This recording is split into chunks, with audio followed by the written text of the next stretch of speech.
when you go into business, don't go into business thinking about so much getting the money from your community. Just think about the product and putting the most value into it, and then figure out who gets the most value from that and go find them. Father God, we thank you today for another day of living, another day of breathing and existing. Thank you that you are the God of all creation, who knows all, sees all, and is all. And I thank you just for times like this to share, to fellowship, to converse, share ideas, and to just give to one another in ways that we can. And just bless this time. Let it be fruitful. Let it be effective for whoever is listening. And let it give them something that they can chew on and receive nourishment from. And we just thank you. We give you honor and all the glory. In Jesus' name. Amen. Pause, Jesus. But Why do you say pause? What did I say? Amen. give us something to chew on. But for the record, I have a client that all pauses three me of all us the got time. heaven points. He got hell points. He does not have his eyes closed. He gets hell points. I rub my eye open a little bit. So why don't we let's check in first, man. I heard Mike said he's been having a rough day. How's everything going today? We start with you, Mike. Just some business issues, navigating, relationships, communicating, understanding, trying to stay calm through the issues, and, still completing the task to the best of your ability. So Is there anything you're needing right now? Everything's good now. I don't work through everything. I'm just still mad about it, still affected, still, annoyed. Yeah. Anything we're working on together? Or is it something outside of us? Man, it's me and you, my personal stuff, work. So it's all of it. Everything just... I imagine, because last night you got the text, hey, when can I get that? And you said tomorrow morning. I'm like, why does he give such a quick notice? Like, why don't you say Wednesday? It's like you feel like I got to say 12 hours. I was like, ain't no way this dude is ready. He's about to make sure he's ready. Do you feel pressure to deliver ASAP? Yeah, and I guess we did start last Wednesday, so yeah, time was rolling. Yeah, I was like, cause I didn't start editing the photos until Thursday. Then, bro, Adobe was tripping, bro. It wouldn't let me export for like 2 days, so I didn't even get to export it into Photoshop to try to stitch it together until like Saturday, Sunday. Cause I had to update, and that my computer was tripping. When things like when you need your cameras and laptops to do what it do the most, it want to start acting up and going slow the most at them times. Right. Every now and then, so that's what was happening. I feel it, man. Where do you think that, like, given that urgency comes from? Like telling somebody that quick date like that. Like, oh, I can have this by tomorrow morning. Like, because I find myself doing the same stuff. Yeah. Like me, I feel like I could do it because I'm like, I could figure it out. Now I get into it like, oh, shoot. Oh, man, I didn't know that, So it's lack of being present and, like, looking at what's, like, real, like, in a moment. Like, okay, hold on. Like, I actually can't do this in 10 hours. You feel me? I can't do this in 10 hours. But I'm like, nah, I could boop, boop, boop, boop, edit. But I guess the question, what I'm hearing is, what makes you feel like you need to rush? Because when I hear the rush, what I feel is that, like when I'm at work, like when I working jobs, like I used to just certain jobs you just slack off. yeah. And so when someone says, "Hey, we're such and such," but oh no, I got it. I'm on what, it's like it's like a panic thing. You're in front of my light. What's up, back? But that's the answer I was actually gonna give. I feel like there's a panic there. That's like, oh shoot, I gotta say ASAP, or this is gonna make me look bad, or something. Yeah, like it's something like that. Hey, take that in the other room. I don't really know. I can't really. And with me, like, even if I did do a certain amount of work beforehand, like, I'm not slacking per se in the eyes of my boss. but I am personally. Like, I feel like I'm not confident in the work I've already done to where I'm having to tell them, like, yo, I can't, like, I'm not good enough for the position I'm in. Yeah, I feel like when I used to do that, it's not that I'm not confident in my work. I'm confident in the fact that I haven't managed my time well. I'm not confident in the fact that I know I ain't been doing. I know this could have got done earlier. But like versus now, when I think about it, there's nothing but peace. Because there's already timelines in place. So yeah, I wonder if your panic is tied to some sense of self-worth. Yeah. I wonder too, before you answer, is some of it, for me, it used to be people pleasing. Okay. Like, I got to hurry up and get all these things out because they asked me to. I said yes instead of just saying, hold on, maybe I can do this Friday. Instead, I would just say yes to everything and then be like, oh my Know what it is? God, No. What it is, you feel me? If it was just my personal, I wouldn't have felt that way as Why don't you much. lift the mic up? You look like you're doing sit-ups. What? Lift the mic up. Like, my niggas. Think about to get a cramp. Nah, so if it was just like my personal job, like Mike Lane Productions, I wouldn't have felt as that, how I say this, like wouldn't have felt that much to me. But I'm like, damn, it's Seth, it's through him, Get Blocked, Vinny, I gotta come through, blah, blah, blah. Yeah, I got you. You feel me? And I guess that's the same thing. Because, Okay, yeah. Because even with someone like Vinny, it's literally a matter of timeline. Yeah. Like if the next time you get a job, say you go out on Thursday, they want it, just be like, all right, so it's Thursday, give them a timeline. Yeah. Like, so I'm gonna begin working on this at this day, and I'll have you some by this time. So that you don't even have to get that message. Yeah. Like, I got somebody who's not, like Holly, she's not releasing her podcast till September. But I still provided her a timeline. I'm like, hey, I'm going to have the trailer by here. I'm going to have the transcripts for you by here. I'm going to have these first episodes so that you can review them.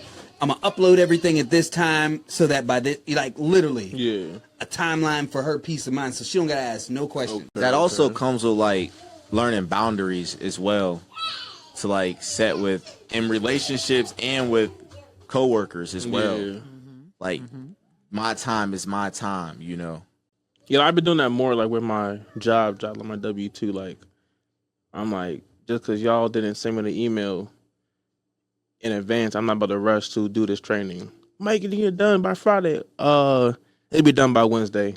Like, and they be so mad at me because I be trying to edit Vinny stuff when I'm at work. I'm like, I'm not doing that. But yeah, so I've been doing that more. But What's up with y'all, though? How y'all doing? Oh, man, still, trying to cement certain habits and tasks, man, it's been a challenge. Me battling that self-sabotage in myself, like things pulling me back down or starting me back to zero. I be feeling like at times, building that routine has for sure been a challenge. But I feel like this conversation will help because it identifies a lot of that. So, but yeah, that's been real present right now. I'm really trying to hit a pivot. I have all the information right in front of me, all the tools, no excuses. However, there's still something that's stopping me from hitting this complete pivot. You probably haven't found a way to systematize it or take steps. Because a lot of times when we learn new things and we want to change new things, we try to like change it all at once instead of saying, all right, what is step one of this?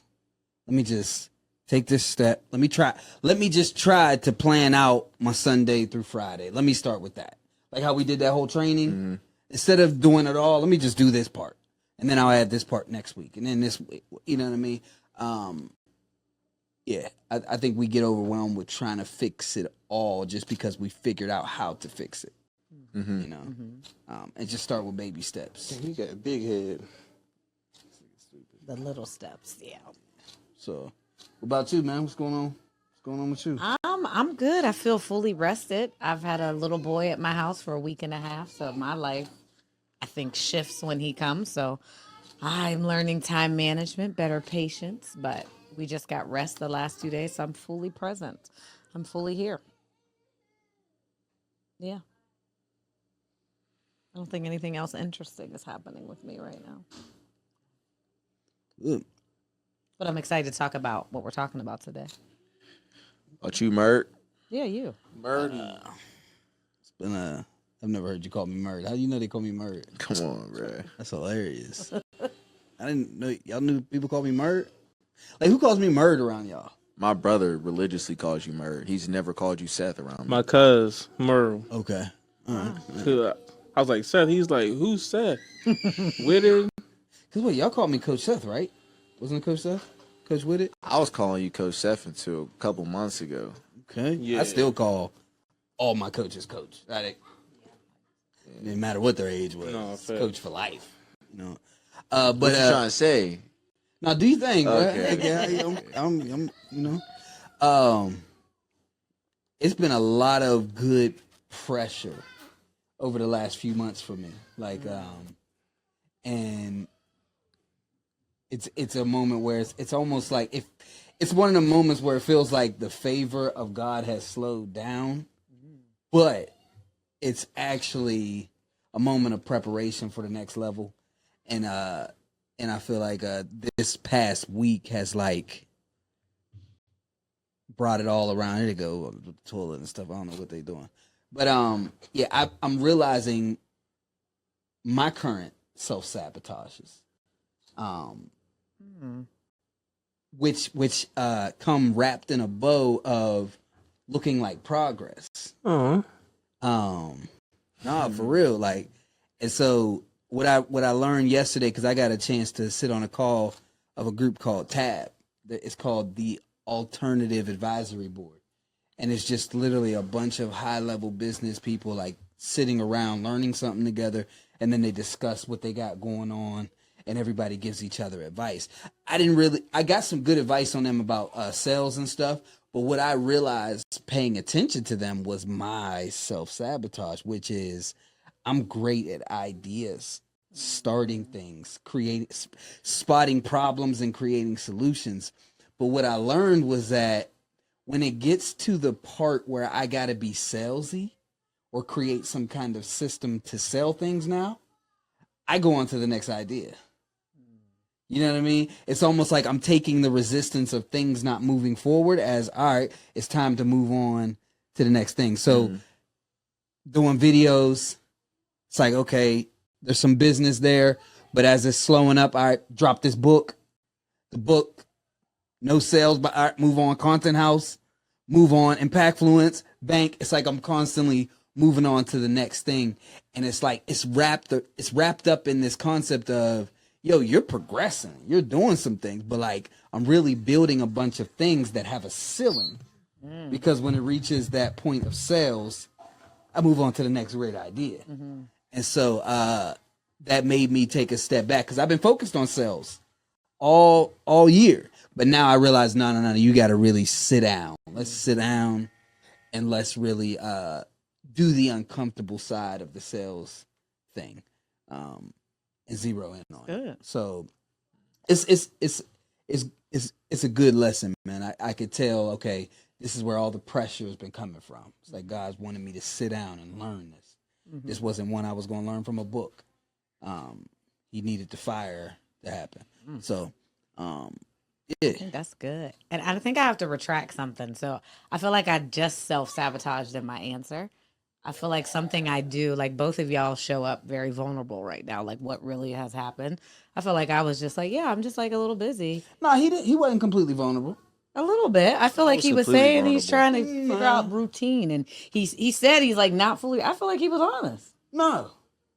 What you mean? You don't Break think it that he down. was? You didn't give any details. We understand Okay. like you wanted more. what you're trying to figure out, but like you didn't give any details of how you arrived there, what it is. Like it was I felt the, I'm gonna give it, I'm gonna give it to y'all to where y'all get it, but y'all don't get it. You know what I'm saying? Like Mike's was vulnerable. So we self-sabotaging at the beginning, but go ahead. Go back. Yeah, it's just like waking up every morning with so much ambition and energy to the point like I gas myself out or overwhelm myself to the point like I need to dull it, like I need to smoke weed or something, for example. Like, and not having these mornings planned out and being overwhelmed by them, it tends to lead to nothing getting done. That's why the task and those type of things being orchestrated would counteract those problems, you know. And it's just been a huge issue, like getting through some of these habits, for sure. But it's irritating because I know all the information, I know all the words to do it, I know all the great sayings, all the wisdom to get it done. However, there's still so much like physical action that has to take place, like eternally though. Do you have like structure? I hear you keep saying tasks. Yeah, so I started what he was talking about. The alignment task sheet is something I started planning out every day. It went pretty good last week, but like Saturday, Sunday, Father's Day came around, crashed out on that. Just focused on weed, cookout, food. So ended up taking the whole Sunday off of it. But I like went hard on getting back on track Monday and not letting myself crash out for days or 2 weeks. Like I'll get around family and find myself like drained for 2 weeks afterwards. Like, or dealing with people and stuff. And like will just seem so off for 2 weeks. Like off my priorities and stuff. So I wonder why. There's something there. yeah. I take a lot of what they tell me back home. Like people vent, and a lot of people vent without one real solution. Yeah. You know, no matter how much they talk about how much they're trying, they really just want to lay that shit out. So me, you know, loving family, being empathetic, you know, a lot of stuff I bring home with me, you know, without even knowing it. Mm-hmm. And you be at max capacity. You're maxed out for 2 weeks. Yeah, trying to solve things I have no power on. And I tell myself I'm not, but subconsciously I know I am. I'm overthinking it, trying to find solutions to problems I have no power over. You know? Do you go ahead, fix him real quick, therapist. Oh, don't no, I Fix don't. him. We don't fix. Let's be very clear. Therapists do not fix. We give space to help people find solutions. We don't fix. All right. So I feel like for me, like hearing people's problems and having my own problems, they feel the same to me. I feel like my body, the level of stress and what it does to me, my body doesn't differentiate between my problems and other people's problems. And so what I've learned that I have to do is I have to immediately sit down and address whatever the problem is and come up with a plan. If I don't have a plan, it's almost like it's just running and running and running. You know what I mean? And so I've learned that, you got to close the apps. You know what I mean? You can't just, it's going to kill your battery. So for me, in those kind of moments, I sit there and I'll come up with a plan. Even if that plan is just, this isn't your job. This is theirs. So, but if you come across something on these lines that can help them, send that over to them. That right there, now that there's a plan, I can now move forward in peace. So I don't know how you could do that for yourself in terms of finding that peace, but you need a strategy, because I don't agree with the people who be like, I gotta cut them off. You gotta cut people out. Like, I don't agree with that. I love all my people's friends, family. I don't believe you gotta cut them off. You just need to find a way to not let it affect you. Well, and I think that's when you look at your role. Like, you understand what's your role in your family. Your role is not to be the savior. Your role isn't to be like, yes, you can show up for people, and you need to know maybe what your limit is. We had the cookout. I want to relax. I want to check in. Like, I think you learn over time, my role isn't to save. Maybe that takes some pressure off. Because I used to feel that way as a therapist. When I took that off, I'm like, I cannot save everybody. I will go crazy. Because everybody's problems aren't resolved immediately either. So maybe looking at your role of like, I can help support, I can show up, But I'm also not going to do all the work either for some people who aren't going to do all the work. And how did you train them? How did you train your family to treat you? And here's what I mean. I've trained people that I have so much to give and I don't need anything in return. That's how I've trained people. That's sad. And so recently realizing like, oh shoot, I don't require anything from anybody and I don't get anything. And I'm completely and when I look at it, because I always hear people online like, you always there for people, but where they at when you need them? Like, I always think that shit is corny because I know that that's how I've trained people to see me as the person to come to for things. I got answers. Like, Cassie will ask me something, I'll Google it and tell her it. Dave want to call me, be like, yo, how do I do such and such? I'll YouTube it and then tell him it. So all these people think I got all of this knowledge You do when not I do that when for I me. need to tell them, oh yeah, just go on YouTube. They're also He using just hangs up on you. They're also using your discernment as well, though, because you have to trust the source. Like, maybe they don't trust that Google source. You're able to discern for them, this is a reliable source. This information is needed. This information's right. You're correct. You're correct. But here's what I had to start doing. In those moments, I had to recognize, okay, I can no longer do these things for you. So it's With me. all right, yo, if you really want to do this, meet me at such and such time, and here's how we'll do this. Or you know what I used to do? Like, I used to do these, I used to work out, I used to help people work out. Like, what the fuck what was I doing? Like, if somebody was in, like, if I was working at the group home and they'd be like, oh man, I'm trying to get my fitness together, I can help you with a diet. I help them put a diet together. I can help you work out. Being a savior. We want a business. I give it that. Like, I'm literally everywhere doing everything for everybody, just distracting myself by helping. Right. What I had to learn to start doing was, hey yo, oh yeah, you want to get on your diet stuff? Yo, check out Dr. Sebi. Check this specific video out. Let me know what you think. And I said to myself, if they don't come back to me, I'm not doing anything. My Uncle Justy, cousin Justy. You know, cousin Justy, I put a whole plan together for him. I said, you know what? We'll meet 2 weeks from now. Cousin. Put a diet together for him. It was time to meet. He ain't even meet. I wasted 2 weeks and I put time into that thing. His knee hurt. me, Hey. Saying names. His knee hurt, man. Come on. This was years before the knee. But that was the moment where I was like, okay, I got to start telling people, oh, yo, go check this video out. Call me I agree. when you finish it. Nobody ever calls. But years ago, I would have got a Google Doc and wrote all the notes down and gave it to them. And let me not blame it on these people as well, because it's not like I'm not seeking conversation as well. Like, I'm not leaving my doorstep, or I'm not answering my phone, or I'm not calling these people as well. So it's like, what am I seeking, you know, from these conversations? Is it like just connection too? Because it's my You family. mean like ego? Oh. Ego, attention, whatever it may be. Right. You know? It feels good to be a savior. That's the other side of being a does. people pleaser. People love you. You're reliable. They can count on you. Because I don't think these people are the problem necessarily. You know, even with like me not sticking to these tasks, like the certain habits I face, like, because at the end of the day, I'm going out and talking to these people.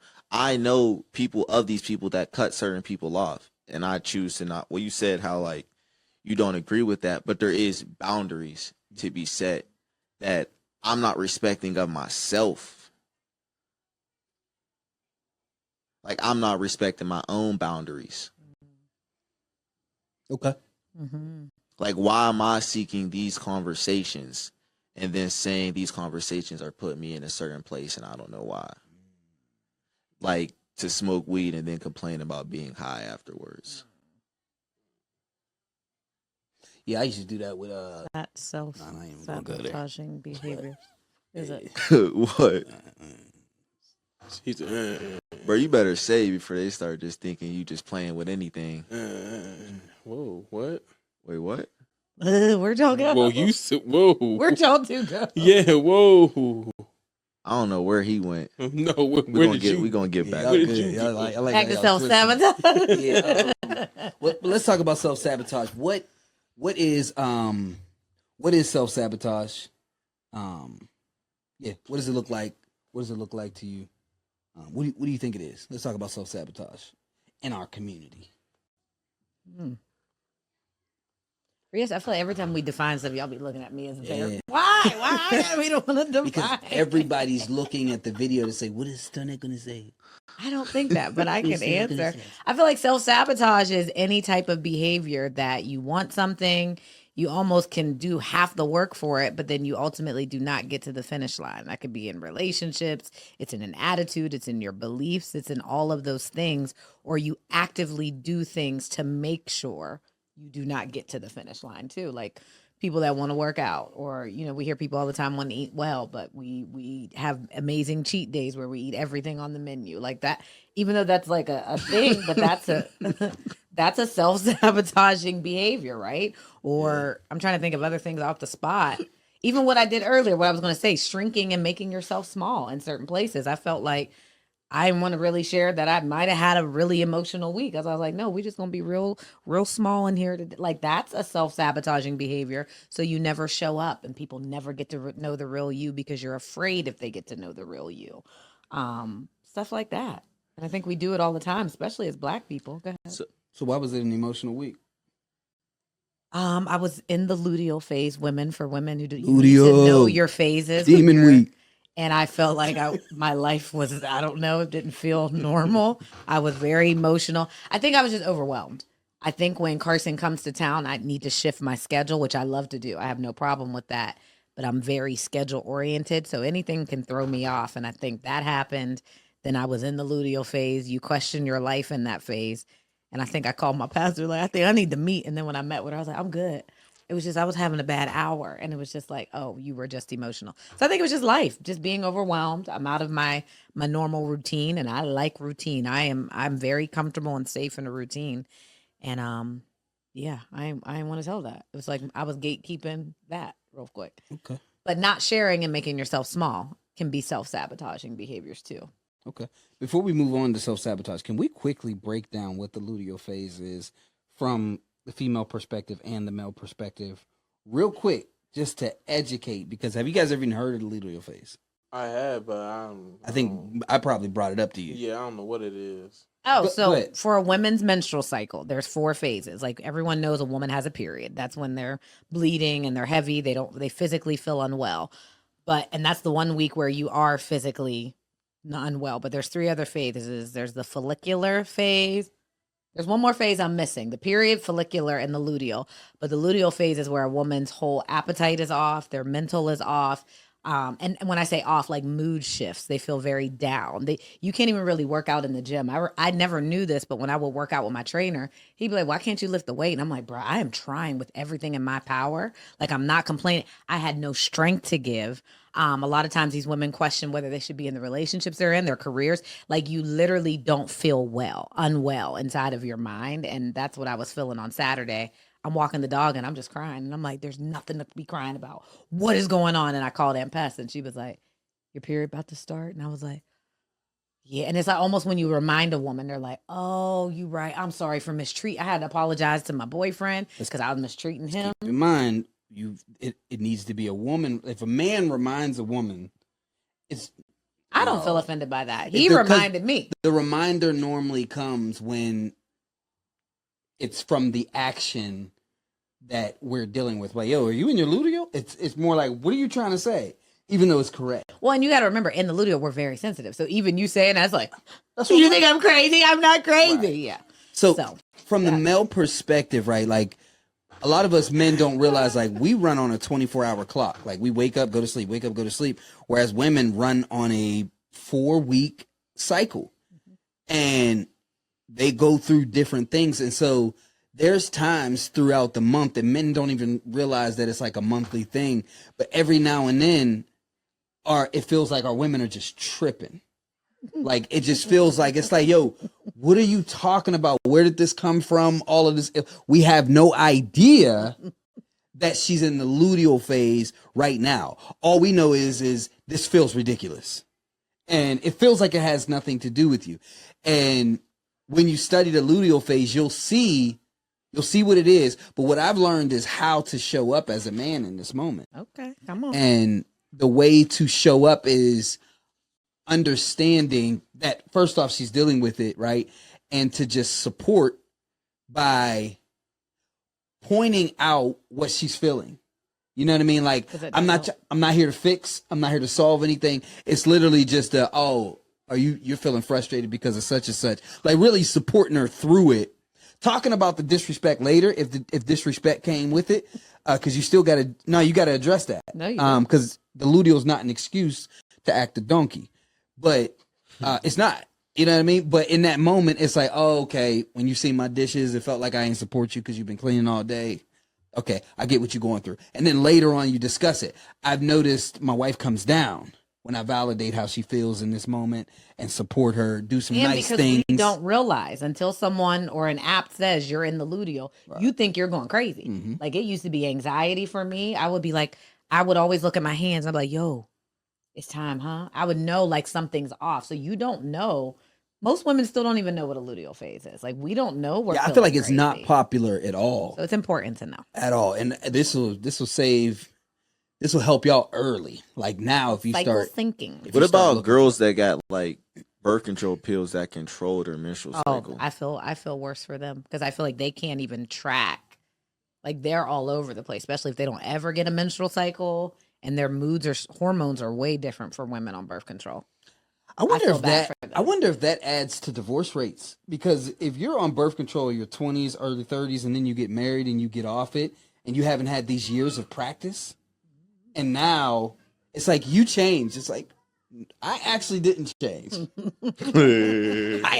You're just dealing with some stuff that you're not used to dealing with, and you think I changed. But you think about it, and I know we got to talk about self-sabotaging. For a woman, there's only 1 week out of every month we feel normal. Is that 1 ovulation? week is physical, 1 week is ovulation, and then 1 week is a period. 1 week is ovulation. We're actually sick. You can feel your eggs down, like it doesn't feel good. 1 week is luteal, and then 1 week we feel like I have energy. If you think about it, every month we got it. You know, when they ovulate, 1 week out of a month, and they smell primal. All right, let's go to self-sabotage. Like they wear less clothes. Maybe a little more hairy too. Say hairy? A little more hairier. I don't know. I don't think. I'd say more glossy. But back to self-sabotage. Cassie's more glossy when she's ovulated. But yeah, let's start over. So self-sabotage. Say what? Like, dang, I didn't know you had a mustache. Oh God. Some of that might be some PCOS though. You know, polycystic ovarian. Like, if you see women, like I have chin hairs. Me and mommy did. I have to carry a razor because like sometimes what's y'all's hormone? I don't know. Testosterone can be stronger in some women. So like this will grow into a beard maybe one day. I hope not, but yeah, they're there. 55, 60. Do you need to check? No, they're good. So self-sabotage. What is explain again? What I meant by hairy too, I just meant by not shaving, because they on their period. So like, you know, they'll let their arm, they won't shave. Oh. I didn't mean nothing about I thought you were talking about PCOS. Nah, I had to clear that This up. is a really good topic though. I didn't It realize. really is. It is. Because all our lives, we're taught that men and women are the same. Yeah. Come on, we're really not. We are. We're really not. We are. It's not like verbally taught. Like like when women show up to the workplace, like we're all the same, in my opinion, in the workplace. I feel like women can show up just as ambitious, just as strong. I think when you go home, though, that's your safe space. That's where you can become soft. That's where you can, that's where your femininity can come out. But you're not seeing that from your teacher. You're not seeing that from the women in the world. You know what I mean? You're seeing, like, so it's unintentionally taught that, yo, we're the same. We treat each other the same. Like, it's just sameness. You know what I mean?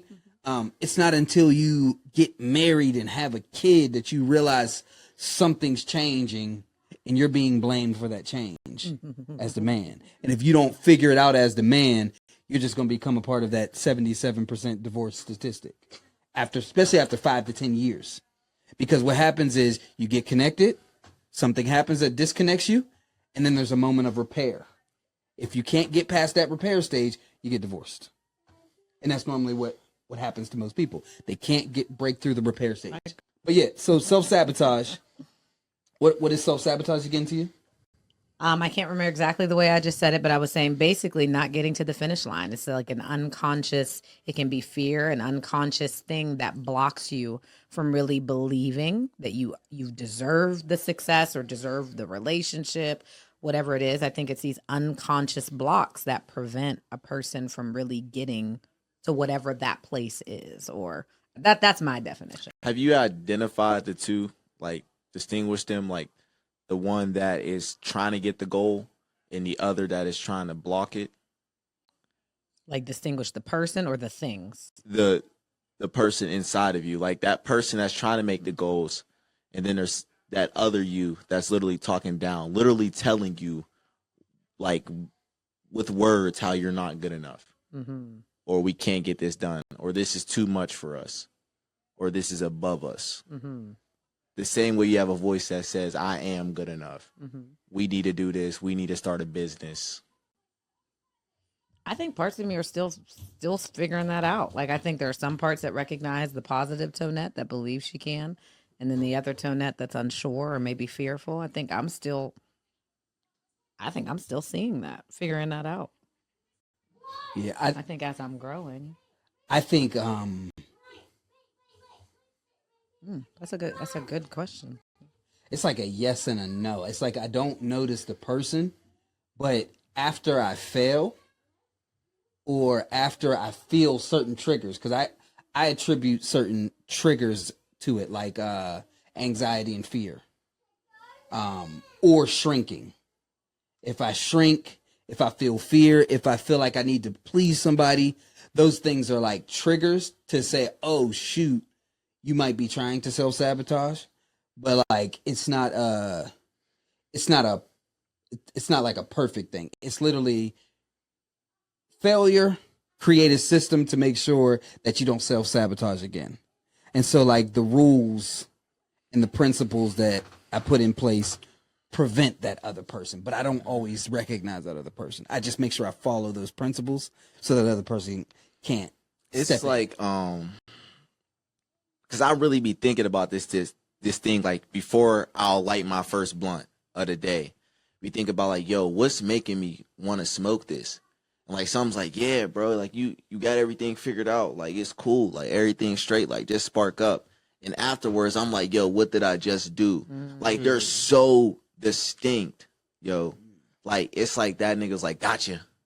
Like afterwards, like I'm fries, like gotcha. And that's in other situations too. Like even if that be masturbation or picking fried chicken over grilled chicken, like, or eating French fries, or getting that milkshake when I know my stomach messed up. It's like it's literal voices driving me to these things. And now that you say it like that, I'm even thinking spiritually. I think of how, like in the Bible, we talk about your spirit and your flesh. Like there's always this war.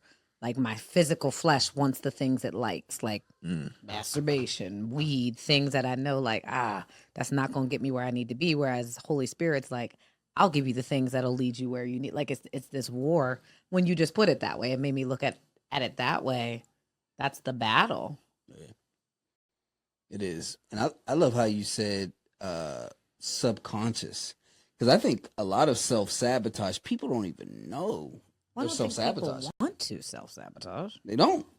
I think like it just happens. Like me and my wife love these reality shows, like the Love Islands. Y'all on Love Island right now? No, I can't get it. No. I don't know what the hype is about. I don't watch none of them shows. We're addicted, but it shows the level of self-sabotage because these aren't the representation of the healthiest people. It's like a balance. There's like some healthy, and then there's almost healthy, and then really not healthy. So I watched the self-sabotage, and I feel like people don't see how they add to it. They don't see the self-sabotage. All they can see is what others have done. It becomes a blame thing as to why things didn't work out, why there was no success. Yeah, but I think self-sabotage is, what's up, cuz? Because then Brixie's going to want it. Give me 5 minutes, okay? Well, I think this goes back to earlier conversation. You got to share with Brixie in 5 minutes. We were talking about knowing and sitting with yourself. I think we were talking about it. I feel like you won't even be able to understand self-sabotage Go in the other room, guys. until you ask yourself, what voice is this, or what's telling me that I need to wake up and start this way when I know it's harmful. I think until you sit with stuff, you can't even name any of this. You can't name it as self-sabotage.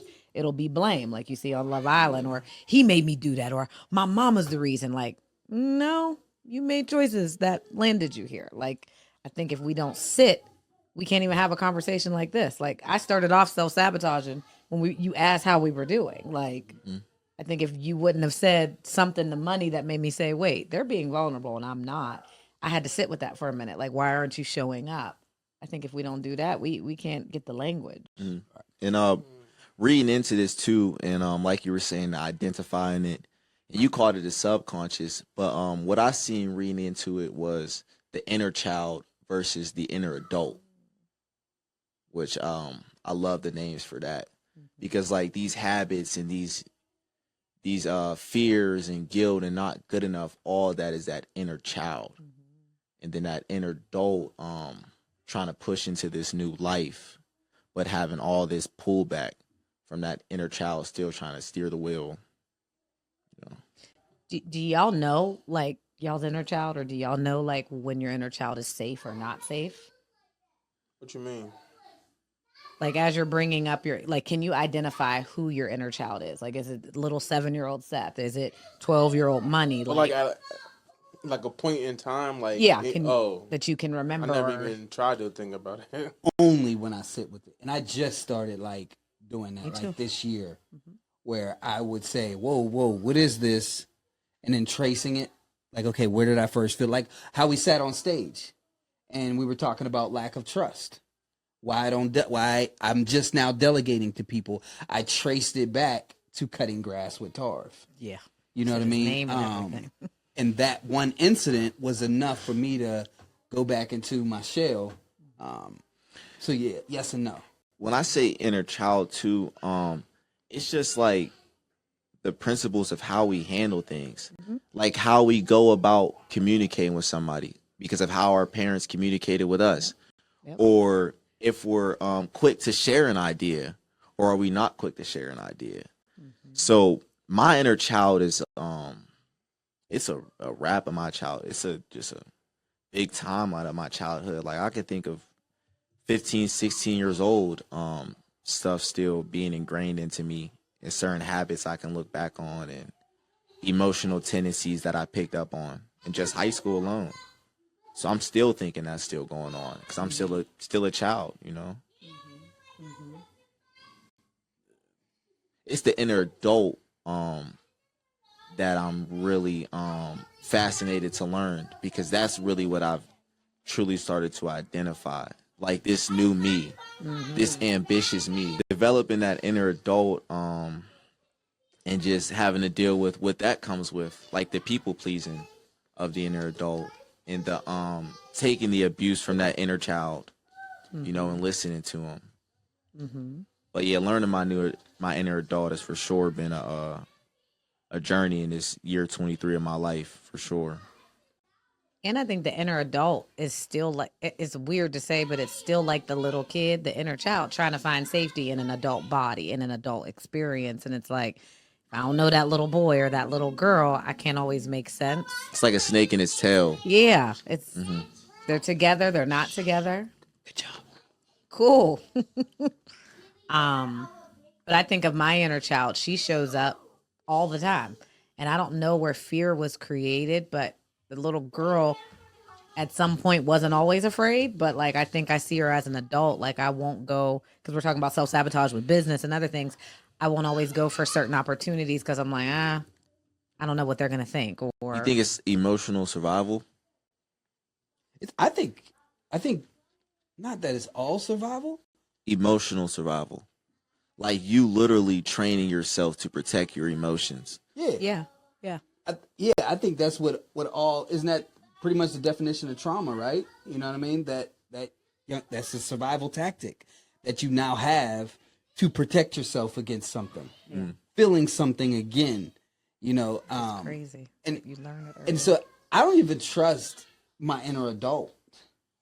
You know what I mean? Like I rather label it like in different categories, like the inner great husband, not the adult, because the adult might still be that damaged kid. So it's like I need like a goal to look forward to. Like this inner great husband needs to come out. And in order to do that, I need to address my inner child. You know what I'm saying?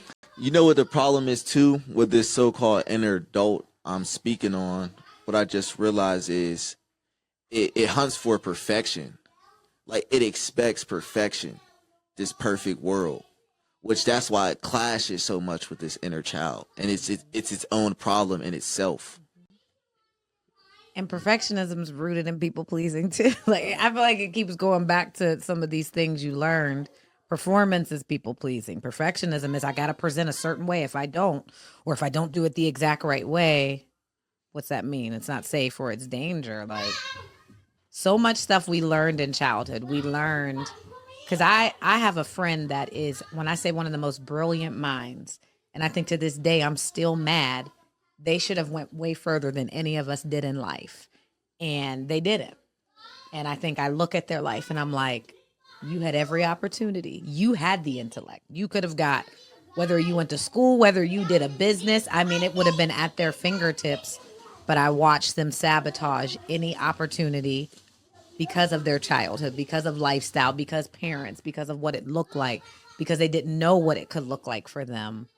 I think I'm still sitting with frustration for their life, but they literally self-sabotage. And we're almost 40 now at this point, but had everything at their fingertips. But childhood shaped them in a way of don't look outside the box or outside of everything that you've ever experienced. All right.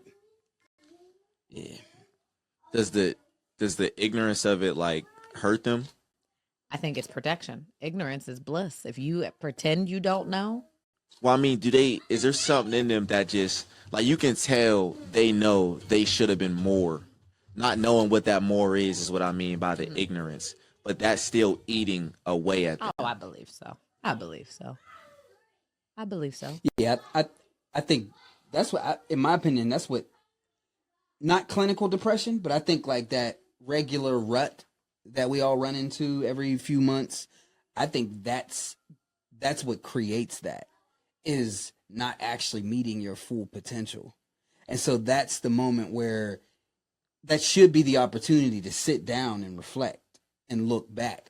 But I think for people who can't sit down and reflect, the other parts of the inner child are keeping you too distracted to reflect. Because I've also found that with people who don't sit down to reflect, there's this deep need to like be loved on this level that chase is way stronger than anything. And so it like keeps them wrapped up in guys or girls or chasing certain, like they can't even ever sit down to sit still because they need to get over this love thing first. And that if you can't get to that point of being able to build awareness, that's the scariest place to be for me. Because without that awareness, you don't get to grow. And I think some people are afraid of awareness. Awareness means I got to confront me. I got to confront mom, dad, whatever happened. I think that's a scary space to sit in for a lot of people. Because what am I going to feel like? Am I going to be able to take care of myself? I think it's scary to be aware.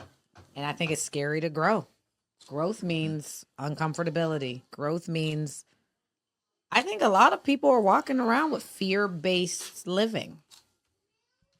Including, I think myself has tried to get out of that, but that's why, going back to the word, self-sabotage, because of fear of failure. Fear of if I do it again, I'll be rejected. Fear of if I do it this way, might not be the right way. Fear they might not like it. Like, I think so many things are wrapped up in fear. I think we all do. I think it's just, what's your level of fear? Yeah. And some people still do it afraid, but a lot of us let it stifle us. You have to. That's why, not to plug my book, Bind it in the name of Jesus. Not to have a shameless plug, but chapter 1 or 2 is rule-verse principles versus emotion-based principles. That's what that was all about. You know what I mean? I ain't even hear him. He said he don't know. You don't know? Like you just threw a random chapter out there, like.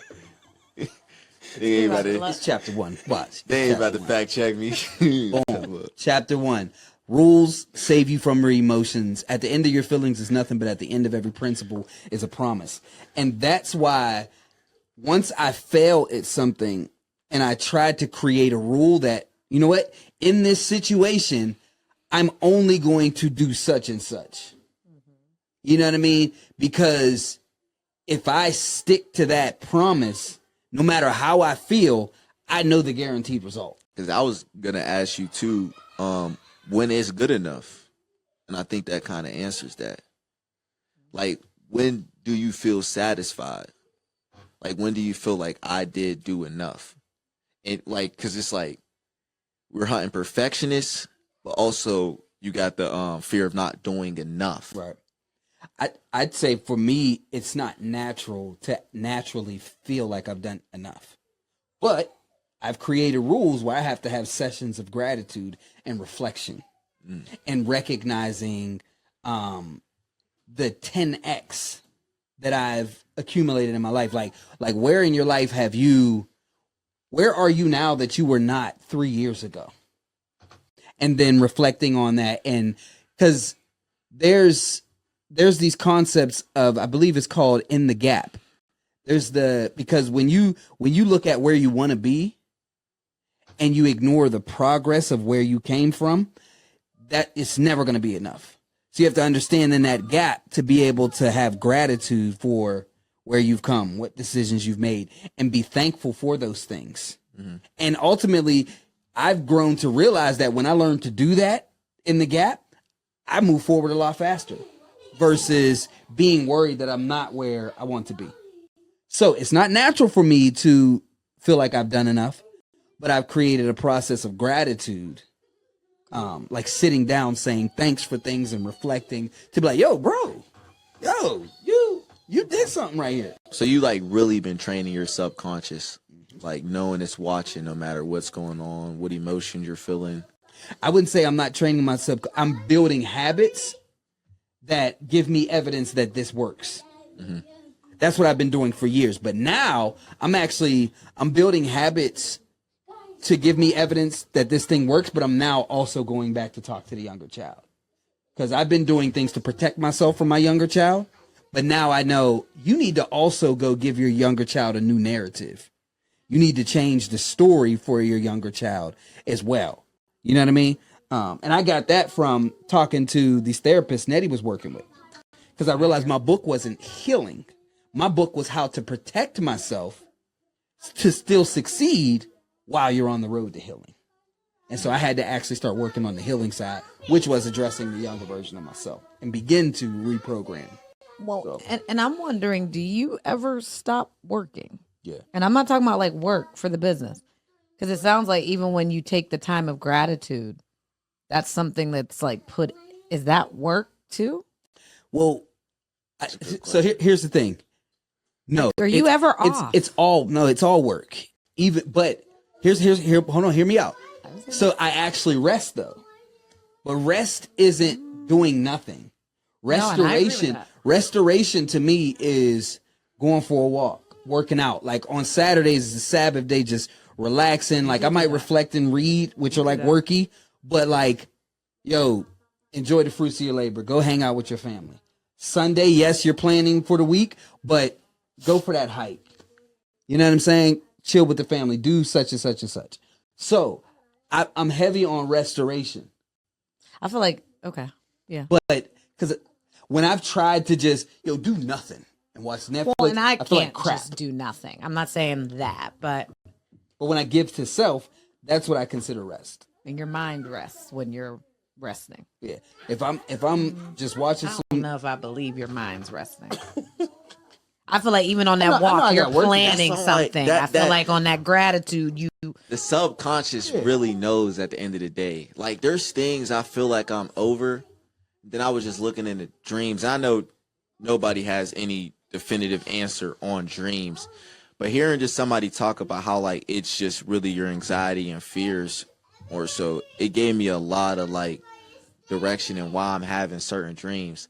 Like there's a lot of stuff I like verbally speak on being past, but subconsciously it's like so present that I'm dreaming this shit like every other night. Mm. Like feeling emotions, crying in my sleep, all different types. Does it make you revisit it in the present and like deal with it or journal it out, talk it out? Yeah, I journal. I make music. I write. So you are processing stuff. Yeah. Okay. Yeah, 100%. Oh yeah, for sure. It's just so much to process. Mm-hmm.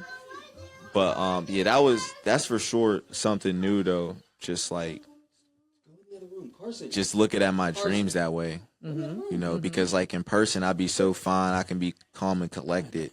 But to just have the dreams I'm having are just not normal. Are you falling down the steps? Huh? Are you like falling down like a Nah. staircase? Just No, bro. It's just like physical encounters. It's mourning and grief. Yeah, bro. I thought it was just like some like crazy dreams, just like Nah, bro. Like them like random dreams you have. It's like, yo, what was that? And then it'll be like World War events for people. Like them no going back moments. Like when you call your girl to a B word and you're like, damn, I can't go. Like situations like that to where it's like stuff that just you can see it happen in real life. Yeah. Like just catastrophes. There's a book you might like. I feel like because you'd like to read. It's called The Body Keeps the Score. It's written by a therapist, but it's about trauma. I used to love her, but The Body, it talks about trauma and how even though years have gone by, days have gone on, your body still remembers where you experienced what, whether it was grief, whether it was trauma, whether it was first grade, something, how it's tucked somewhere in your body and it shows up sometimes in dreams or shows up just in your daily living. I think that'd be a good book to read. Mm-hmm. I can't say I read the whole thing. I've read the majority of it, but it was really good for a lot of my clients. Because these dreams, like they're showing where my subconscious is at. Like they're showing where my head is at. No matter if I'm saying I'm not worrying about those things or not. You're waiting on somebody. I thought it was the kid. Do y'all dream? I dream very often. I do. But I don't remember them anymore. When I was actively like I used to wake up and try to like sleepishly get it out so I could remember it. Because if I don't do that, I don't remember my dreams, and I haven't done that for years. So I just wake up and think, oh, I didn't dream. Well, I feel. Oh, go ahead. No, I was gonna say I haven't had dreams for like only had dreams when I was like really exercising like my body, not my mind, my body. Like I was playing football. I had dreams every day, like dreams about doing plays. I wake up trying to hit somebody, like oh shit, just a dream. Mm-hmm. But since I stopped playing football, like I have them every now and then, but I don't know why. Like I just don't be having like I sleep good still, but it's just I don't be having no dreams for real. I've been dreaming since I was a kid. And I think a lot of times, like, because I feel like I dream prophetically too. Like, I feel like God sends messages, not all the time. I can tell when, like, I've been watching the Diddy trial too much and I'm dreaming about Diddy. Like, God's not sending a message through that dream usually. Because I think I had to stop a couple weeks ago. But I have dreamt a lot of things. And, like, it would be like a person telling me something very personal. And I would, like, I remember high school, I would show up and I say, hey, how's that thing? And they'd be like, Tonette, how do you know? And I'm like, oh, yo, I dreamed that. And I was like, okay, God, you're showing me certain people to pray for or certain things. And I feel like God has shown me like certain things that came to pass later on. I would dream about him a few years ago. I read our mom's. She left a lot of her dream books behind or just journals. My mom was dreaming stuff that's happening right now. Like she would write 1994, such and such, 7th Avenue, walking down. And I'm like, yo. So, like, I do believe God speaks through dreams. I think it's 50-50, though. I don't always think it's that. I think sometimes it's my subconscious and what I'm feeling, especially if it's the same reoccurring dream. Because I've had dreams where I go back and work at McDonald's all the time. And I'm like, God, you sending me back to McDonald's? Like, oh, I feel like there's meanings in some of those things, some of those kinds of dreams. And I dream about family members or just random stuff. But a lot of my dreams have been when I write them down and go back and look, I'm like, yo, God was showing me something in some of those. So I believe dreams are very powerful messages sometimes. Sometimes they're our psyche. Sometimes it's what you ate. Sometimes it's a movie. Yeah. Bro, I used to have a dream Michael Jackson would chase me. Now Okay. that feels scary. I don't like that. It was weird because he was my favorite singer, He was chasing. bro, and like, you gotta chill. We'll be in like, bro, random ass like scary stairwells, and I'll run, and I'll look down, I just see him all the way at the bottom. But that's Bruh. spooky. Bro, facts, bro. Like, See, and that would Yeah, alarm hold me to be on. like, okay, Lord, what are you trying to show me in this Hold on. dream? Because that's interesting. it's the fact, like, growing up and realizing, like, that nigga was doing all that on purpose. Like, he wanted to get in niggas' dreams. Like, Mike Jackson. Like, he wanted to seem larger than life. Like, he wanted kids to believe, like, yo, I don't take poops. I don't pee, nothing. I don't have sex, anything. Like, I'm inhuman. Like, I feel like he really wanted that to be shown. I was terrified of him. Yeah, if he walked in here with the way he looked, I would be scared. Although I love you, Mike. I would have been, Mike is Yeah. interesting looking. Like, he's it's so weird to have that much fear, but, like, for that to still be my favorite artist is crazy. That's wild. I definitely think there's something to dreams, though. I think write them down. You never know. God might be speaking to. And I heard a preacher say a long time, sometimes God talks to us through our dreams if we can't hear him when we're awake. But mainly, it just be me being niggas' ass. Like, I Oh. don't think God want me to stick in niggas. Or maybe he's like, you got some unresolved anger in there. You got something sitting in there. Got some things to handle. Some of that might be that. I hate when I'm on top of a building and I fly down. Those dreams. All right, but sorry, let's go back to the topic. Self-sabotage. But So business wise with self-sabotage, what is the time that you were shrinking professionally? You know you were doing it and you still did it. that's probably every job until I've worked with Bree and them at the therapy when they called me out for shrinking. I think I would code switch. I would be the little black white girl. Say, hi, how's everybody doing today? I feel like I probably couldn't show up like me when that is the best parts of me. Maybe let somebody else talk before me. Oh, I used to not speak up. I would be like trying to jump in conversations. I'd be like, never mind. I would be very timid. And I think that hindered me probably from shining. I think I was probably a lot better than a lot of people in some roles. And y'all go in front of me when I knew I probably was more qualified. I've always nerfed myself What's at nerfing jobs. Say me and Seth was the race. I would have to put ankle weights on my ankles. They would have to nerf me for the race to be an actual Even- competition. Yeah, like reduces like effectiveness. Reduce. Yeah, Wow. restrain all his, so he can't use his maximum power. Like, if me and Seth were to mix, I gotta put a hand behind my back. You get to make it even. You feel me? Even. Yeah. The messenger. Got that. You got that. But business, it's everywhere with me in business. It's how I talk, what I choose to speak up on. It's all through it. And I feel like it stems from comfortability as well, because like I feel like all humans, if you're more comfortable, you're gonna be more outspoken, and it's always like we go into most of these business environments where it's a new world to us. So that comfortability literally has to be learned from zero. Like Braun said, you got to be comfortable being uncomfortable. Not just Braun, but yeah. Trying to think where else. I feel like there's probably specific moments, but Anywhere you feel like you shrink, besides when you try to get in the Jeep. Man, that Jeep, boy. Y'all got it, shit. That Jeep, boy. I'm trading that bitch in next year. I'm going broke. That's a hybrid. I'm going broke. Oh, it's taxing you? No, I'm saying I'm going broke when I trade that shit in. Oh. I don't care if I'm financially stable or not. That shit, Self-sabotage. hey, it's needed. that's how I'm living right now. Is that self-sabotaging? I'm living No, beneath. he's saying he gonna go broke to get whatever he want.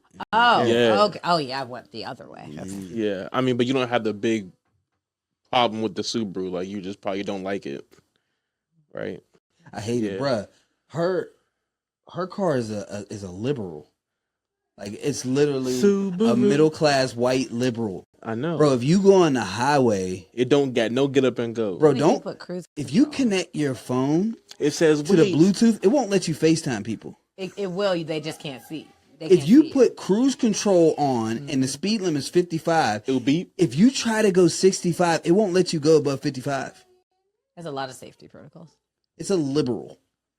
It's a liberal. I wish the act You shouldn't would've be lasted speeding. longer. You shouldn't be speeding. This nigga called Yeah. the lip a liberal. It is a white middle class Yeah. Democrat. But Yeah. can I speak to, because That's I made a crazy. TikTok video. I'm jumping ahead to self-sabotage in relationships.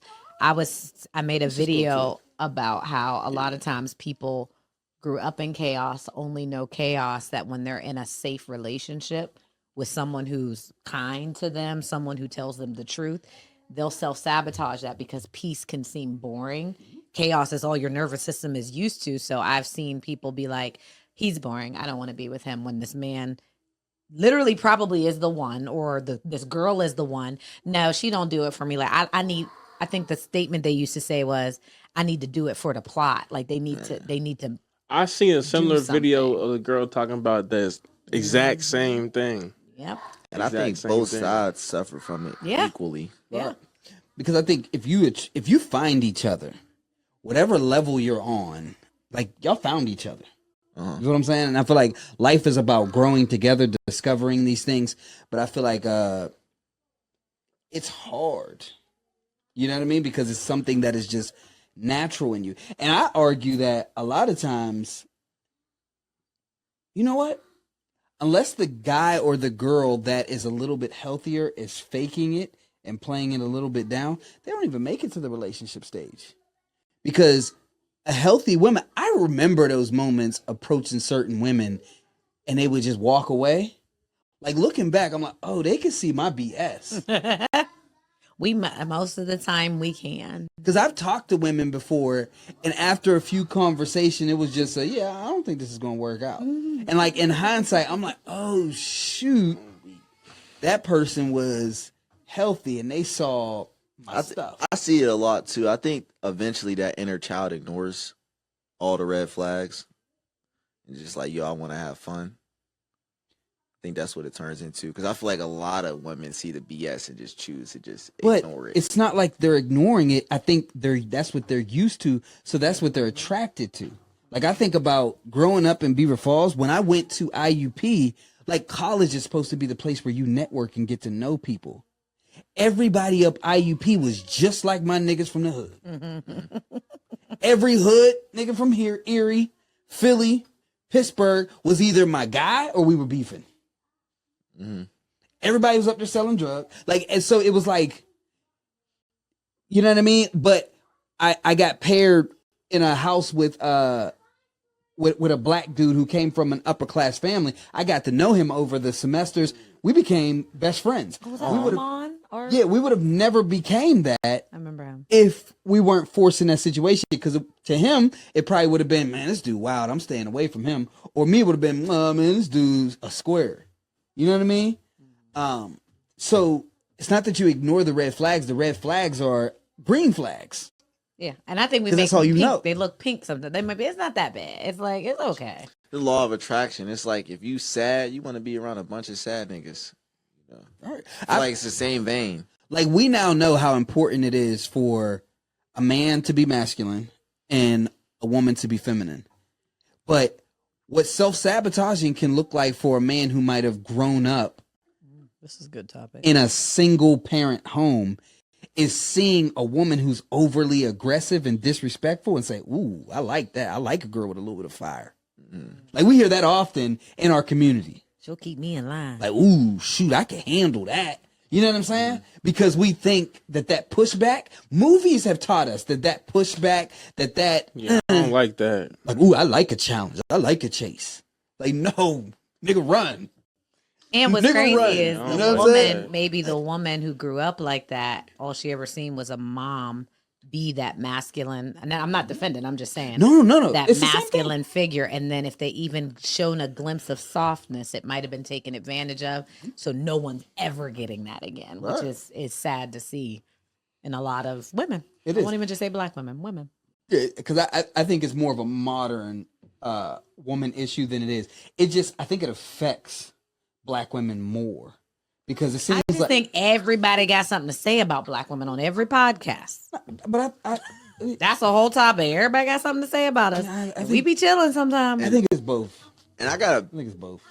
huge thing with my relationship personally, just like just the perfectionist mindset I take into my relationship, like expecting my partner, my woman to be a certain way, you know, and I'm not even a certain way that I preach, you know, and it's just expecting certain things or like, and when it's not a certain way, then I'm upset or this and that. However, that certain way, I don't even know what it is. Like I've never seen it. You know, I have this imaginary vision of a perfect home. I mean, I seen my parents together until I was 7 or 8. And that little vague glimpse of seeing them kiss here and there is what I have in my head of this companionship. And everything else around it is just subjective that I fed into that image that I'm chasing. That is unreachable. You know? And it also leaves my other partner drained. Yeah. Because it's like, it's low key, like I'm like delusional in a sense. And your expectations are Yeah. reasonable. But that's honest. But and then like that is just self-sabotage. Like, yeah, this relationship isn't good enough. You know? Especially when you're putting it on, you don't know the expectation, but you know it's high. That ain't fair. That ain't fair to her or you. I think my issue in the relationship was not realizing that how much validation I needed from my mom. So I didn't realize that like my entire life under my mother was okay, make her happy and good things happen. If mom's not happy, you might not go outside. Like there's a part of me that's like, yo, that makes sense. If your parents not happy, you're not supposed to go outside. But then I'm like, no, I can be as frustrated as I want to be. My kids still should be able to go outside. You know what I mean? And so I didn't realize. So normal. Like you saying that, like right, isn't it? like that's because like even thinking of my friend situations, like bro, none of us have identified that as being like unreasonable. Right. It's like We've just accepted the it. temperature of mom. Everybody's sitting around saying, okay, where's mom at? Like if dad isn't in the home saying, no matter what her temperature is, here's the standard of the home, no matter what she's going through. If that man is not there, that the woman's temperature is going to determine what happens. And so that's what tends to happen in single mother homes, right? And so in my relationship, what I realized was that I was taking moments when Cassie got upset and frustrated with me as, dang, I'm not being a good husband. I'm not being a good man. And I'm lashing out like, what do you mean? Like lashing out because you being upset means I'm not doing a good job. Rather than, yo, you're a human. You're allowed to have these feelings. Or that's your problem to solve her being upset. Yes, because to make her to be happy again means I'm doing a good job. Wow. When that's not supposed to be what it is. She's allowed to have whatever feelings she has, and that means nothing to me other than supporting her. You know what I'm saying? And so that was one of my issues I had to work on as a young man that comes from a home with a single mom is your job isn't to make the woman in your life happy. It's just to create an environment where she can thrive. And I'm glad you say that because I do it in a way that I never identified it, the way like I'm always worrying about how she's feeling. At times like, why are you like, just let her go through it. Just let it play out. Go in the other room or something. All right. Like, boom, you have your moment. Like, no, I understand. But I think the key thing is not letting it change anything. Like on Love Island right now, there's this guy named Jeremiah who Huda, when she gets upset, he like clenches and he changes everything. Like he doesn't engage with the other girls, or he's like, oh man, she's upset right now. I gotta like transform everything until she's happy. And like, he doesn't know that he's people pleasing and that his life is wrapped around how happy Huda is or not. And I'm sure Huda, whoever that is, probably is completely aware of that and weaponizes it at So times. I would say she's not aware of it. All she knows is her last relationships failed.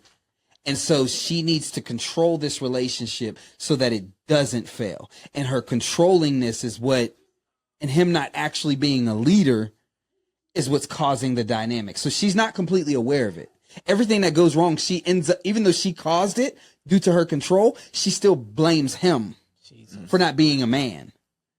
And then he's like, oh, he doesn't get it because he's doing everything to make her happy and nothing of it is making her happy because you can't make a woman happy. You just can't. Hey. No, that's not a bad thing. You can't. That's not your job. It's her Right. I job don't to, think it's anybody's it's her job to make be anyone happy. happy. It's only your job to create an environment where she could be happy or upset safely. That's your only job, and to support her through both. You know. Last question in relationships: do y'all feel like your partners truly know the full you? How certain things are perceived, it's like, does she know me more than me? Does she see a side of me I don't see? Or is she just completely off? Or is she not seeing enough of the whole picture? Like certain things I say, like how she takes it, is that like a blind side of mine? Because like, you ever know, like, there could be more than one intention on something being said. And somebody might pick up on a couple of your alternative motives on why you said that, regardless of how much good you want to do with saying that. You had some ill intent behind it as well. And some of those being identified with times I don't even know it's there. You know, so I don't know if she at times I do, and there's times I don't. Because she hasn't known me my whole life. And then there's like times with the guys that she will never see of me. Like those moments. So she can never fully know me, I feel. I feel like that's a common thing for men. That's a common thing for men. And I think it's because we're the head of the household. So like I don't bring problems to my wife unless I have solutions. Like my guys could hear the problem as is. But like I'd never bring a problem to her as is. I bring problem to her after I've solved it, or Filter. when I have some solutions, and maybe it's like, yo, what you think about this? But it's never like, yo, man, it's just a stressful day, man. I need a minute. You know what I mean? No, There's never Yeah, that. like- I'm not doing that. My girl be wanting me to do that. I'm like, Those are words. Women also say they want good men. I'm like, I don't. I'm like, she's like, oh, just tell me. I'm like, I don't feel the urge to need to tell you though. I think that they love Like- details. But that's Like- a problem of ours, though. Like, I don't- as well. A That's lot what I'm of saying. specifics. That is a problem of Yeah, ours, a like- blind spot in men, like that can derail our relationship when we don't realize how closed off we are at times when we're not The sharing. different feel form of connected. communication. Yeah. And like if you're like, you know how we share like, oh yeah, I was with the girls and like went and got my hair done. Like that stuff is stupid, right? It has nothing to do with nothing, but it's a moment of connection, I think. So when you say I was with my homie and Jamal, we was talking to the boys, and you know what conversation come up? We like, what? That feels like a Yeah, moment of like- connection for the woman. If I don't go step by step to my day, it's like, come on, like you said one thing. I'm like, no, I said I went to work. I seen Seth. I edited. That was my day. It's like I, there's so nothing I else. came home the other day and I was What like, do you yeah, mean? Sub Joe got a new job. You know what I mean? Everything's going good with the baby. She said, where's he work? I was like, I don't know. Oh yeah, y'all don't know. It burns me up. Y'all don't know Yeah. So nothing. the reason why I What's his think it's name? a I don't know. Baby. the reason why I think it's a problem at time is we would intend to assume that they know what state we are in at that time. And like certain emotional states or our reactions or the way we're speaking, but we're not hiding all this. We're hiding all this stuff that's going on in our everyday lives and only project it out to them. So they're just taking all that in with literally no explanation. I would say that's definitely unfair. I try not to do that. I think no matter what I'm dealing with, I try to make sure it doesn't change the temperature of the home. Sometimes it bleeds. I mean, nobody's perfect. But I think that's selfish if we're going to hide things. Yeah, turn the volume down. I was like, Yeah, what is that? that's definitely selfish. But yeah, I've learned that that's the difference between. I know when my wife is telling the story now, Hey, to let her get all those details out. Yeah, turn it all the way down, buddy. if you want to watch it, go out there. Go. You guys can watch it out there. You ain't moving fast enough. No. But that question you asked about your partner knowing you, I feel like I was going to say, unfortunately, I feel like I have given the guy that I'm with, we've known him a long time. So I feel like he has seen me in many different stages of life. And I've shown him all the ugly sides, the good sides, the positive sides. So I feel like he has a very well-rounded version of me, unfortunately, because I've shown it all. But I feel like, I forget what I was going to answer to. I feel like he knows me. Is that what you asked? Does he know me? Does he know the full you? I'm not going to say 100% yes, because I don't know if anyone fully knows everything. But Let me ask the question I feel differently. like Do your partners know what you need? I think he does now, but it took a moment. It took conversations to understanding that this is how I receive information, or this is how I receive support. Like, we've had many conversations of like, when you at my house, why you walk past the laundry basket 3 times, bro? And he'd be like, oh, like, I didn't go upstairs yet. I'm like, it's down there for you. Like, I understand acts of service as a love language. I didn't know that till I got in relationships that because of daddy and because of my brothers, y'all come in the house and y'all see something and y'all will just do it, right? Like, for me, that's taking care I of go me. outside. That is for love. That's love to me. So when he understands now, he does things unexpectedly around the house where I'm like, okay, he's gonna be able to take care of me. I see it now. So I think we've been through different seasons with each other a little bit. I think he does know what I need. Do you even know what you need? Because you grew up in a home with just mom there, and dad wasn't in the home. So, like, there was a part of us that damaged you. You know what I mean? Just because that concept of us treating you like a guy, like you and Brittany, so y'all all got treated like dudes. Right. We argue with y'all like like guys. Like, I didn't know until I got married this buffer my wife needs of, I just need to get this out and I don't need you to fix my stuff. Whereas I can imagine we've damaged y'all because if y'all brought anything to us, we're fixing it and telling you why you're wrong and all of this, not knowing you needed that buffer. Mm-hmm. So I wonder if you even know how to be a woman who actually has a safe space to be a woman. I think halfway. I think because I'll say sometimes, like, I need gentleness. I don't need you to solve something, or I need a hug. Like, I feel like I know how. I didn't used to do that in relationships. I used to be real cooler than a fan. Like, oh, I'm the girlfriend you don't got no issues with. I don't, because I felt like that was what I was taught by my brothers. Like, don't be that annoying chick. And then I realized Don't be a I'm woman. Emotional. I want to cry. Right. I can't cry in front of my man. Because that's what it was growing up. It's like, I need to find a girl who's cool. Like, when we argue, she's logical. It's like, do you realize you're asking for a man? Yeah. And I was that for a long time. You don't even realize and what's wild about your situation, you're married to, you're with a guy who's a coach for women. Yeah. So he gets to talk to women like men all day long because that's what coach girls. Burnt up. So I imagine there's some overlap there of, this is how we operate. Mm-hmm. Not knowing I'm not treating you like a woman or providing a space where you can be that. You know what I'm saying? Mm-hmm. Because I know me and Cassie talked about it a few years ago when she brought up to me, you're emotionally unavailable. We talked about it. And we came to the conclusion. She's like, you damaged me in a sense of always wanting me to be like this hard man. And I'm like, you're right. Because I used to be like, you should be able to argue in the heat of the moment. Logic, that was my thing. It's like, why do you need 10 minutes?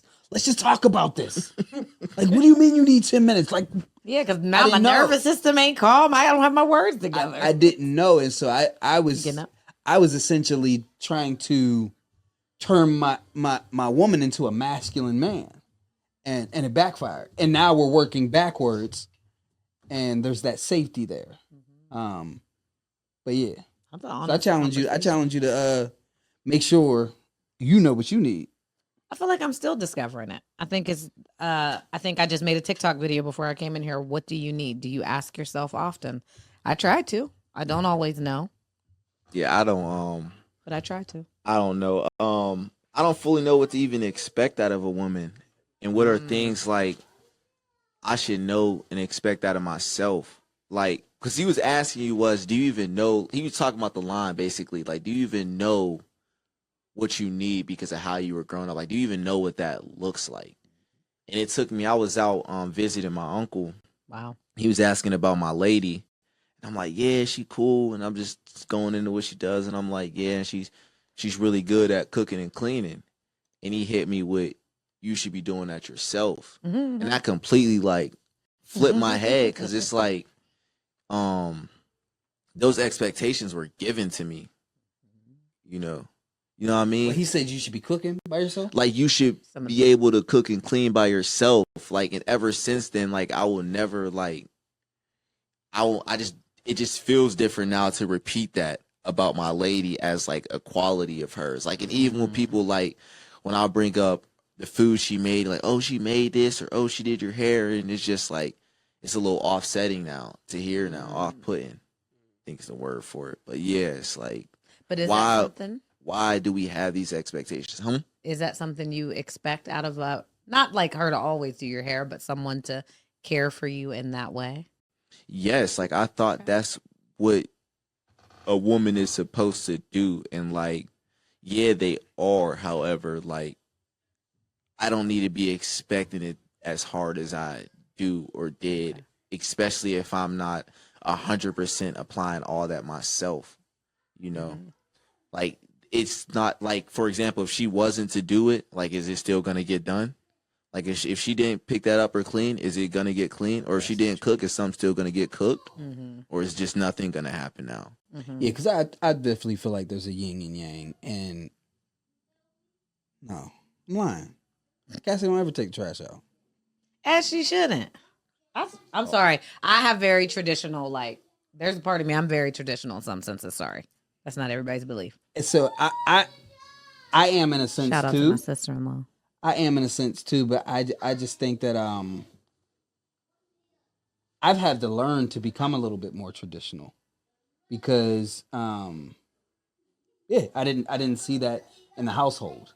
What I'd known was we come in here 50-50 and we all do everything. Sort of. We split everything that you do, and I do all the man stuff still. You know what I mean? So I think I had to learn more of, like, nah, you need to tell her, get in the kitchen and clean. You know what I'm saying? There needs to be I'm like joking, but like I had to learn how to like expect. Like I don't think I've expected anything. Like, so you're on the other side. Yeah, completely on the other side. I didn't expect So are you hyper independent? Huh? Are you hyper independent? Yeah, I would say we both are. As a male? Explain what that means, because what I think hyper independent means is like I just do. You do a bunch everything. of stuff. You don't ask for help. Yeah. It's kind of gay as a male. What's that mean? I'm Oh, okay. I'm like, Cassie like, definitely. I almost got raped as a kid. She's Come on, bro. She's definitely hyper independent too. She is. She is. So you got two hyper independent people. Because she grew up in a home, her father wasn't in the home either. And so both of us found each other, just hyper independent. We both just grind. So is there times where y'all are able to operate with just no words? Like, as in like from morning to night, like to be able to just function, going through going through her day, she's going through y'all day without any communication or need from the other person. Like, to the point like y'all can go to sleep without even saying goodnight. Like, what? That'd be crazy. Like, no talking. Yeah, like, cause it's like, when is the other, like, both hyper independent? It's like, I'm just myself. No, I got it. I'm needy. And my girl's hyper independent. It kind of meshes. See, I'm both. Yeah, and I'm both too in certain categories, and that's how we're able to mesh too. Like, but it's like, you know what I'm saying? I don't know. Cause like, do y'all leave room for the other in certain tasks or like just daily things in life? Like, what does that looking mean? on the outside, and I think y'all do. What does that mean? Like, are you thinking like they just like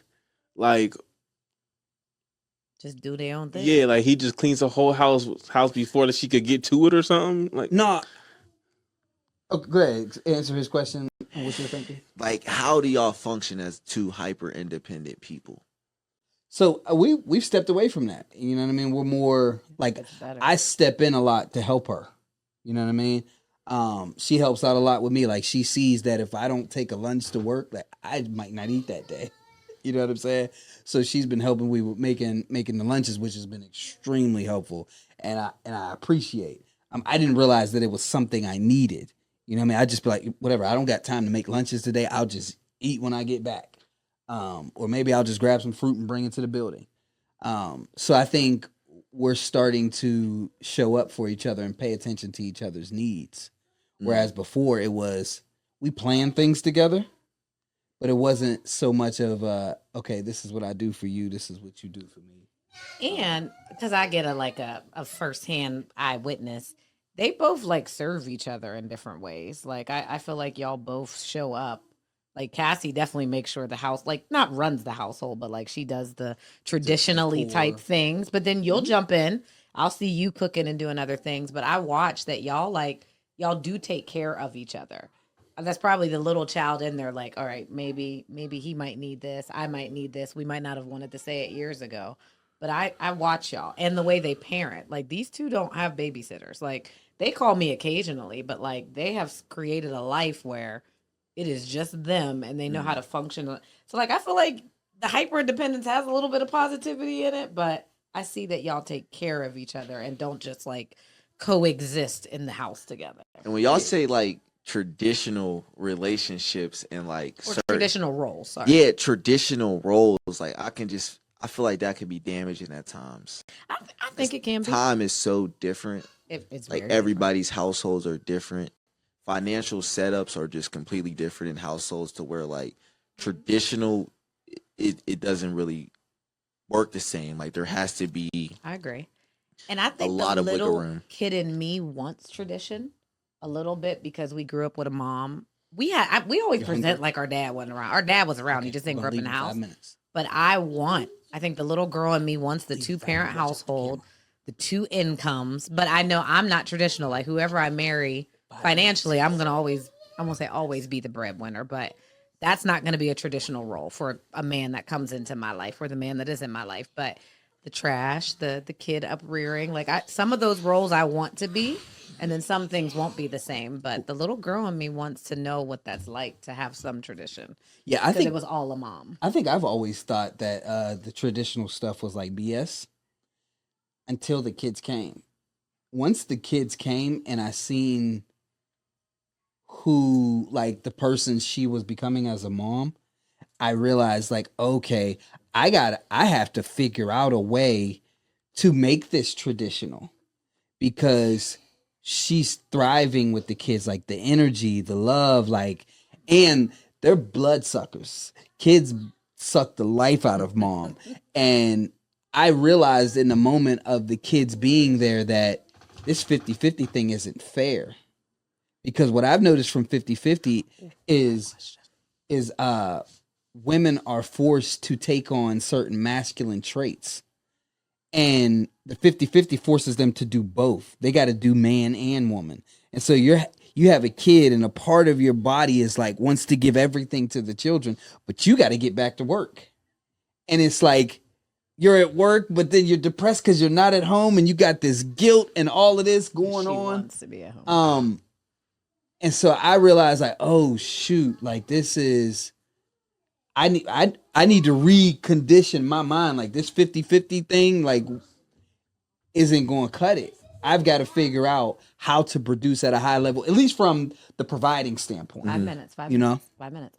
Can I ask this question? I agree. How have y'all shown up as in y'all's relationships like your fathers or not like your fathers?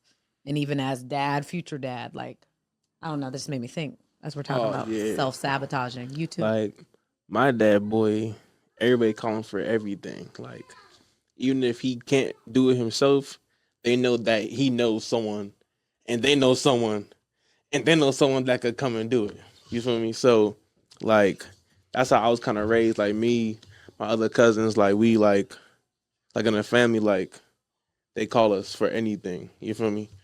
And like in that case, I'm like him. You feel me? So, yeah, like he just How's it show up in your romantic relationship? In any self-sabotagey ways to include? Just like just stuff as simple as just like you're like, why you moving that carpet? No, like wait till I get home. I'll move it out the car. Like, what you doing? Oh no, babe, I got it. No, you don't. Like, you can be struggling. You can be looking crazy outside. They gonna think that, oh, like, why is Mike not helping this girl? You feel me? Like, but yeah, I'm like, no, don't do that because that's a bad look. You feel me? So that yeah. About you? I show up my dad a lot of ways. One, just expectation wise, like most of them expectations is ingrained from him. Even of me wanting this perfect relationship was ingrained in him. Like seeing him like so-called stressing to get our family back together or get my mom back or like how things were at a particular time. That has completely shaped me. Shapes how I talk to women, all different types of sorts. I've always was right up under my dad. Like he was one of the people, like he going over his friend's house, he's going to take me with him. Like he's going somewhere, I'm riding a shotgun with him. So like even the way he goes about like communicating and stuff, it's all through me, you know, habits, tendencies, all of it is something I have to address. We're still on the same question I asked. What's the question? How do you show up as daddy, as a dad, as a in your relationship, or not as them? Definitely. I think I've watched Daddy growing up be the guy that everybody could depend on, even when he don't got the energy. And I think I've naturally taken that on, like being Superman. Even when you shouldn't be Superman. But I think I found a little balance in it because that's that teaching people that you could do it all. You're there. You're ready to run. You're ready to roll. Let's go. And it ultimately, once I realized, oh, this actually doesn't really work because yes, I'm saying yes, but if I learn to say no more, I can become more resourceful to say yes more. And so, I think in order to honor his legacy of being Superman, I've learned to say no a little bit more. That way I could give more. Yeah. And it's worked. You know what I mean? I've been able to build things and actually be able to bless and benefit others. Like when you first tell takers no. He said takers. Takers, yeah, because it's takers. Your dad's a giver. Like my dad's a giver. You know, when you finally tell people no, I can only imagine if the people in my dad's life, if he tried to tell them no now, it'd be mayhem. It almost feels like they don't appreciate the things that you used to do, but you don't realize, oh, this has been a taker, and there's nothing you can do about it. Yeah, that's a problem. That's the reason why people please too. Like my fear is saying no to people because I know no isn't, and look at me saying I know no isn't good enough. Like that's my subconscious right there speaking. Like no should be good enough. Pause. You feel me? That's one thing I learned from our mom. I mean, it took Niggas sound like a victim. It took me till 35, but our mom would tell people no, and I don't have to give you a reason. I would be like, I could never. Now, I'd be like, no, I'm not available. See, I'll get back to you. I'm not I never sure. saw that side to her because for me, mommy, it was yes. Like we used to have to go show up to people's funerals that wouldn't even know we were there if we didn't show up. They wouldn't even know we didn't come. There was that side too, but I feel like I've tested it before, not go to certain funerals and then see the people how you. Oh, they didn't even know I wasn't there. And I think because you moved out and I still was at home till 30. So she eventually got over it. I got because we had to see go that to side. everything. We had to go support somebody's grandkid's sister-in-law can have a graduation. Like, why are we here? The worst would be I'd be Because sitting you in the support. house. You show up and you support. I would be sitting in the house. You'd be like, hey, so they need a ride up to Marita. Ma, stop volunteering me. Netta's available. I'm like, I'm not. Hey, yo, my dad I'm a used to grown do woman. that. He stopped the past couple years. He stopped doing that. Black people, like we do that. I would catch him. I'll be upstairs. I will start moving. Cause I hear him like, oh, what you doing? Then he's like, hey, Mike, I didn't volunteer this time. I'm just asking you, are you available? I didn't tell him that you're here right now. I'm like, all right, thank you. You got to teach them parents. No. Yeah, I went to a They couple. volunteer us. I went to a couple strangers' funerals Mhm. because of my dad, for sure. Like he for sure was strong on me. Just my people skills, man. Like going into a room, like I get slapped up in the head if I don't speak to everybody. Yeah. You know, like there be people that really don't know that. Like they walk into a room and not like say hi. They don't say or- nothing. Yeah. I Yeah, feel like like parents have changed. Yeah, I've changed that. Generations of parents have My changed. kids don't got to speak to everybody. Like at a certain point, there's going to be like a respect factor, but like so if you're going into like this was learned at the like family oriented like holidays. Like you know what I say to my Thanksgiving. kids? You want to say hi? It's not yo. Say hi. Yo, you got 3 I seconds. feel like I'd be You like, say one, hi to everybody. two. When they with me, Auntie makes them speak to everybody. I literally be like, you want to say hi? It's like random people. You be like, hi, little kid. I'm like, you Now- want to say hi? They be like, It's I toxic. would agree with However, not you don't hugging. want to say hi. I don't think everybody should hug kids no more. But I don't care about the. I think you should say hi. yeah. Then like it can feed into pleasing, but also too like it feeds into that skill like making somebody feel seen. Mhm. You feel me? Like speaking to somebody that go a long way because when you don't, there's times it's seen as disrespectful.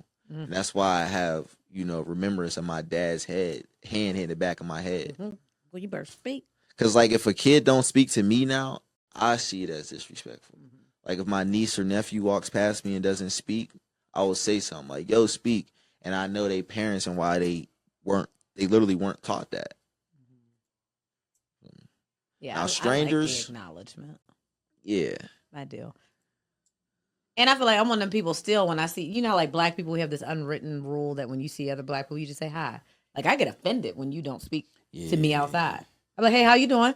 It's just, I think Like, it's just you a really thing. ain't that's gonna been- look so I can say what's up. Like, and I'm Yeah. upset because I feel like that's a thing in the culture. Like, I got you. We in I the same just place. start making that a necessity of mine. Yeah. To like make sure like I'm getting all the bias and the stereotypes out of my head that's there. Cause niggas be racist too. Yeah. Oh yeah. You I feel believe me? that. So like that's one thing I've been working on, like just speaking to people, like situations like that, head-ons, acknowledgments like that. Because most of the times it's like me mugs, like you see, I see a dude my age or something. It's like, yo, we can't both be in here right now.